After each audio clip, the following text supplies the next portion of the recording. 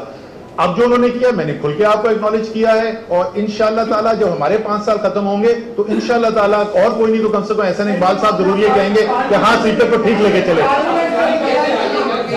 جی جی سر سر ان کا یہ کہنا تھا کہ جو رپورٹ مجھے دی گئی تھی لیکن نواز شریف ہمیں لندن میں اس کے برعکس نظر آیا.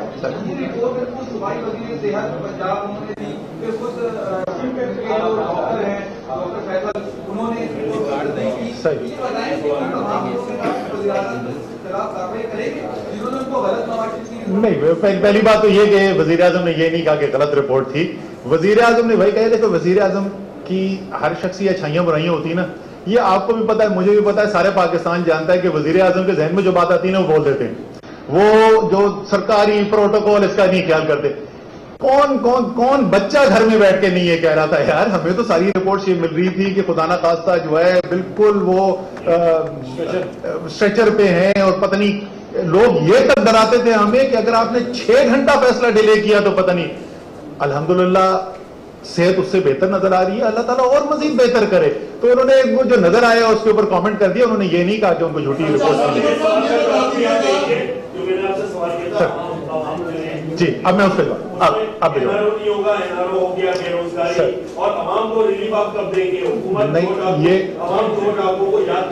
سر دونوں چیزوں کا میں جواب دیتا ہوں. پہلی بات تو یہ اتنا بڑا الزام کہ آپ پاکستان کی عدلیہ کے اوپر لگا رہے ہیں کہ انہوں نے NRO دے دیا, میری تو ہمت نہیں ہے. سو مجھے تو نہیں کسی NRO کا پتا. ایک لیگل ڈیسیجن لیا گیا ہے, وہ لیگل ڈیسیجن انشاءاللہ انفورس بھی کرا دے کورٹ جو ہے. جہاں تک دوسرا حصہ آپ نے کیا کہا تھا, ہاں چور ڈاکوؤں کو یاد کریں, بالکل یاد کر رہے ہیں, بالکل یاد کریں گے. آپ نے 100% درست بات کی, کیونکہ ان کو نظر آ رہا ہے کہ زندگی میں ان کی جو مشکلات پیدا ہو رہی ہیں, جو آج ان کو جھیلنا پڑا ہے, وہ چور اور ڈاکوؤں کی وجہ سے. آپ بالکل درست کہہ رہے ہیں. آپ سنجیدہ طور پہ میں آپ کو جواب دوں, ہم نے ریسرچ کے اندر ڈیٹا دیکھا, اس کے اندر جب ہم نے دیکھا تو لوگ جو ہے, اور اس میں کوئی سرپرائز بھی نہیں تھی کہ مہنگائی سے پریشان ہیں لوگ, کہ مہنگائی بہت زیادہ ہے. اس میں اگلا سوال یہ تھا یہ مہنگائی کس کی وجہ سے ہے. 2/3 پاکستانیوں نے کہا یہ مہنگائی ان جن کو آپ چور اور ڈاکو کہہ رہے ہیں ان کی وجہ سے. تو اس لیے ہم یہ کہہ رہے ہیں بالکل.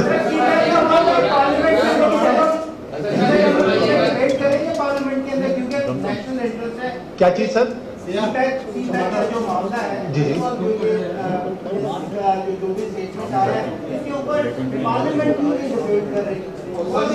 سر, یہ سیپے کے اوپر پہلے کئی دفعہ اس کے اوپر بات ہو چکی ہے.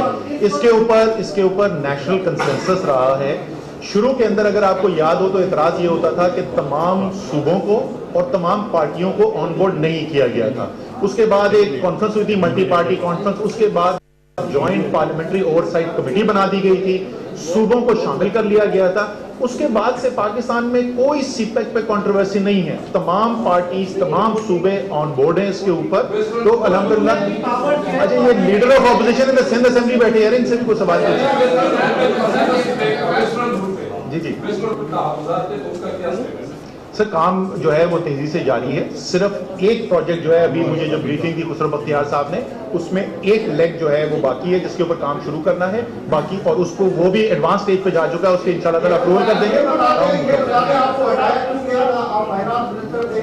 اور بڑی بڑی باتیں کرتے تھے کہ بڑی شرط کو لے کر ہوگا وہ کروں گا کچھ نہیں کیا, آپ کو ناکام کلیئر کرا دیا ہٹایا گیا, دوبارہ کیوں تعینات کیا گیا ہے, کیا ٹاسک ہے؟ آپ ذرا میرے خیال میں کنفیوز ہو گئے. میں نہ مریم نواز ہوں, نہ میں نواز شریف ہوں. مجھے کیوں نکالا نہیں پوچھتا.